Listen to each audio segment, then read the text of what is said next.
গত 15 বছরের বা যদি আমি বলি যে শেষ 7-8 বছরে আপনি অনেক বেশি যার যার সাথে মাঠের রাজনীতিতে আপনার কথার লড়াই হয়েছে, সে ওবায়দুল কাদের সাহেব একবার বলেছিলেন যে আপনার বাসায় গিয়ে উঠবেন এবং উনি এখন কোথায় আছেন সেটি জানেন না। আপনি জানেন কিনা এটি কেউ কেউ জানতে চাইছেন। আমি এই আপনার কাছে ধরনের আশ্রয় চেয়েছিলেন কিনা তিনি, আর কি প্রশ্নটা অনেকটা। আমি এই ধরনের প্রশ্নের উত্তর দেই না। ওকে, এটাকে আমি মনে করি যে রাজনীতিটা এটা খুব ইম্পর্টেন্ট না।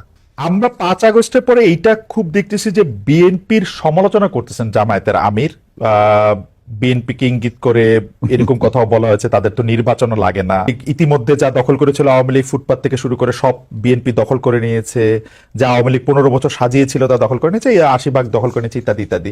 এই ব্যাপারটাকে আসলে পলিটিক্যালি আপনি কিভাবে দেখছেন? আমি পলিটিক্যালি ভাই ভিন্নভাবে দেখি। ব্যক্তিগতভাবে আমি খুব পজিটিভ মানুষ, আর আমি আপনার ঠিক ওই নিন্দুকের পর্যায়ে পড়ি না ব্যক্তিগতভাবে।